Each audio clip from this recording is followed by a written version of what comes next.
Mi nombre es Juan Martínez y esta vez vamos a hablar de lo que son las harinas, su composición, su clasificación, además de los aceites, tipos de aceite y las grasas animales. Cuando hablamos de harina, tenemos que saber cuál es su composición media. Aquí tenemos una tabla que puede decirnos, según la composición, ya sea carbohidratos, proteínas, grasas, humedad y sales, cuál sería la cantidad que necesita en una composición media de harina de trigo. Para la elaboración del pan, galletas, pastas, etcétera, esta se obtiene a base de harina de trigo u otros cereales y leguminosas. La harina solamente es la materia básica principal de estos productos. Cuando se trata de harina que proceden de otros productos, tenemos que identificar el tipo de harina, ejemplo, la harina de cebada, la harina de maíz, etcétera. Antes de elaborar algún producto o al elaborar un producto a base de harina, tenemos que hacer pruebas de si tiene color y sabor naturales, si no tiene ningún sabor extraño como una rancidez, acidez, sabores amargos o dulzores, o cualquier defecto ya sea de insectos vivos o muertos. Desde el punto de vista comercial, las harinas se clasifican en harina enriquecida, que es aquella a la que se añade algún producto de valor nutritivo como azúcar, leche, etc. La harina acondicionada es la que mediante tratamientos físicos o adición de ciertos productos como el ácido ascórbico o fosfatos es mejorada en su forma organoléptica. La harina mezclada es el resultado de mezclar harina de diferentes cereales. La harina integral, tenemos las sémulas, son los productos procedentes de los cereales limpios, libres de restos de tegumentos y se clasifican a su vez en sémula gruesa, sémula fina y semolina. Tenemos las harinas malteadas, las que a partir de cereales que se han malteado se clasifican según el contenido de almidón soluble en agua. Tenemos las harinas destrinas, las que por tratamiento térmico contienen destrinas.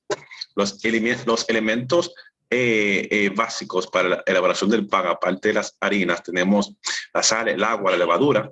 Cuando se trata de la producción de artículos de confitería y pastelería, entran en juego otros productos como la leche en polvo, las grasas animales, vegetales, la miel, la glucosa, los zumos de fruta, etc. El pan es el producto que resulta de mezclar o hacer una masa de harina, agua y sal con estos productos ya fermentados con microorganismos. Y para fines comerciales podemos citar de panes. Tenemos el pan común, que es el pan que se utiliza en el día a día, elaborado con harina de trigo y levadura. Tenemos el pan especial, es ese que aparte de tener los productos ya mencionados, se le incorpora algún aditivo. Tenemos el pan bregado, tenemos el pan de harina integral, tenemos el pan de Viena y pan francés, tenemos el pan elaborado a base de masa blanca con ingredientes básicos de azúcar, leche. Tenemos el pan elaborado con harina de trigo y gluten. Tenemos el pan de gluten, el pan a partir de harina de trigo y gluten, como dije hace poco. El pan tostado, que luego que el pan ha sido cocido, se rebana y se somete a tostación y se envasa, entre otros tipos de panes como el rallado, el americano, el de huevo, el de cereales, entre otros. Para la elaboración del pan, en primer lugar, se mezclan los ingredientes secos como la harina, la sal, la leche, la harina, la sal, la leche en polvo. Después se incorpora las grasas a la mezcla secas y el agua, a la que previamente se ha añadido la levadura y azúcar. Después se procede a darles formas a las piezas y se le da un tiempo de fermentación de 24 a 30 grados centígrados durante de 35 a 50 minutos. a esta temperatura, a una temperatura de 230 a 300 grados centígrados. Las pastas reciben el nombre de pastas alimenticias, aquellos productos obtenidos amasando harinas o sémola de trigo duro. Eso se hace en frío o en caliente, con o sin adición de otros ingredientes como huevo, glutina o azafrán. Las pastas son obtenidas por la desecación de una masa no fermentada, elaborada con sémola o semolina, harina de trigo.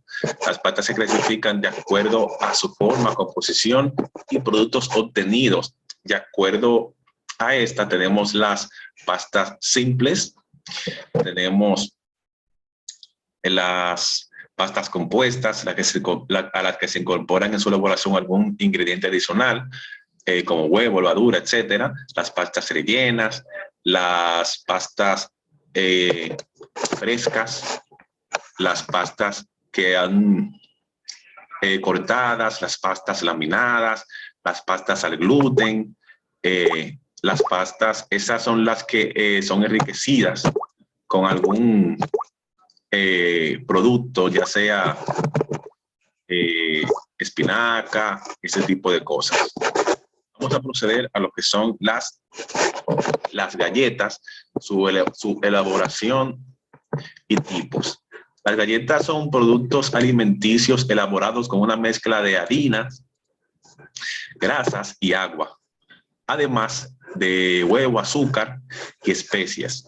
Su característica principal es que están hechas en un contenido bajo de humedad y son libres de parásitos o cualquier otro microorganismos patógenos. En cuanto a los diferentes tipos de galletas, podemos citar las siguientes. Tenemos las galletas cracker, las galletas bizcochos, las galletas barquillos, las galletas sándwiches, las galletas bañadas en aceites, las galletas cubiertas de chocolate, las galletas surtidas. Estos tipos de galletas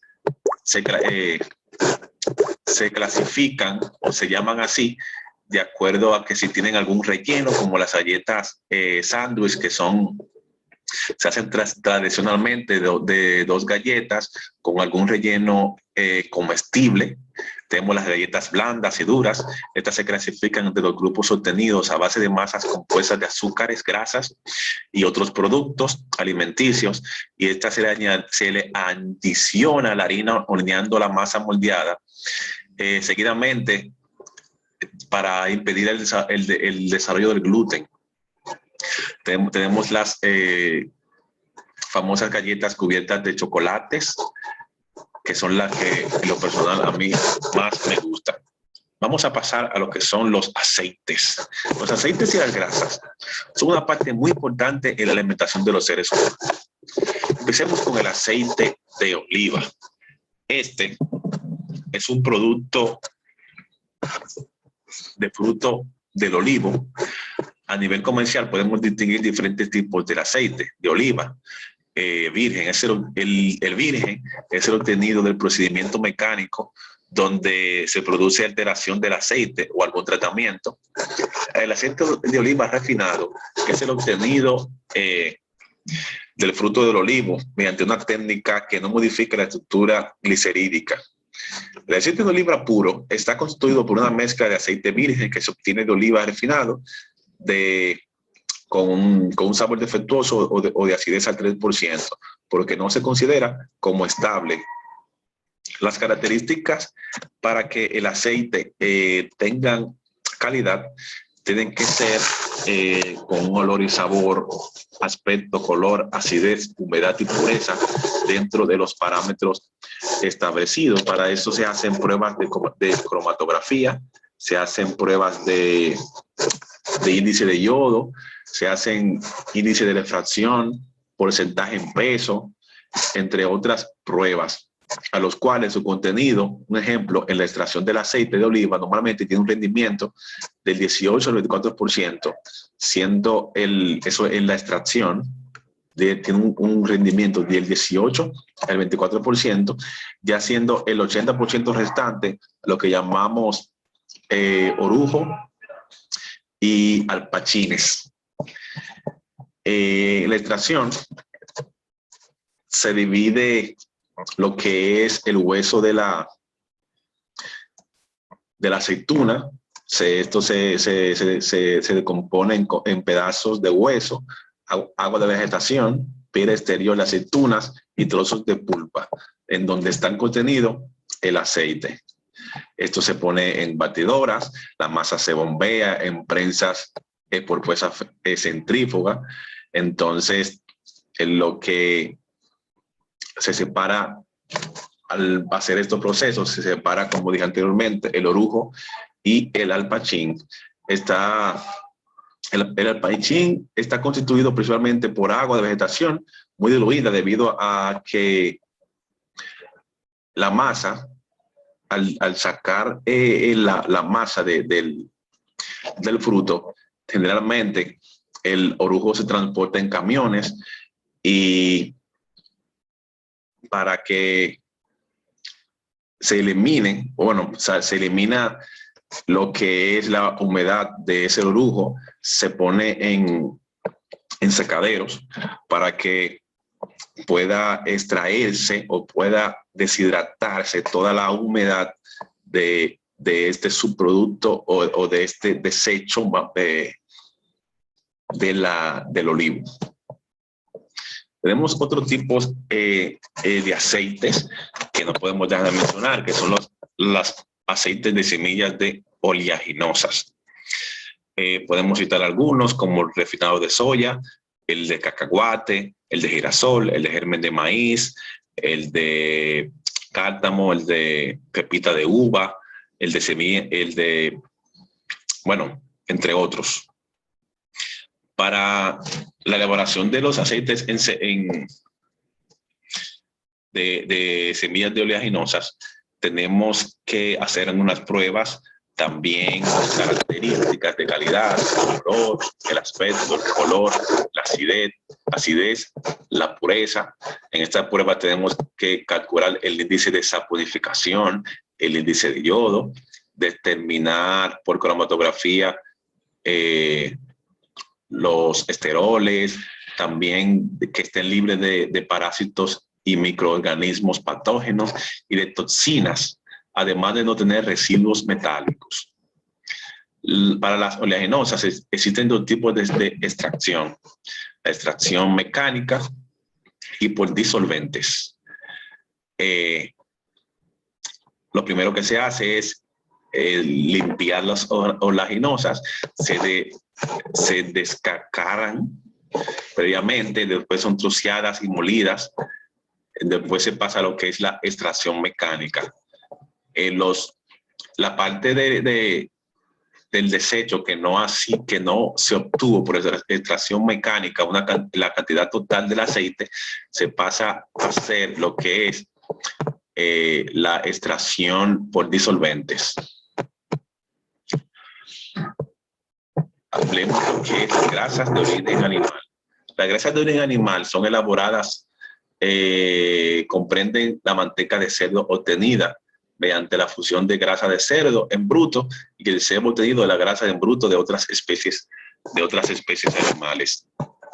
La manteca fundida de cerdo es la grasa de depósito especial y donde se obtiene directamente por fusión de esos acúmulos grasos y cualquier otro tejido del sebo fundido. Este es el producto resultado de esa fundición. Entonces, las grasas animales, esas grasas animales se encuentran ligadas con tejido o estructuras celulares, constituyendo una membrana grasa. A fin de liberar las grasas de este tejido membranoso de sostén, es necesario calentar para romper las paredes celulares, disminuyendo la densidad y viscosidad de la grasa, la cual permite que fluya así el tejido o los tejidos grasos. Aquí vemos algunos subproductos derivados de lo que son las grasas animales. Tenemos las famosas gomitas, tenemos fabricar también subproductos, diferentes subproductos que pueden ser aptos para el consumo humano. Bueno, hasta aquí ha sido mi presentación, esperando que se haya sido de provecho. Mi nombre es Juan Martínez, como les dije, y esto fue mi presentación final de tecnología química de los alimentos.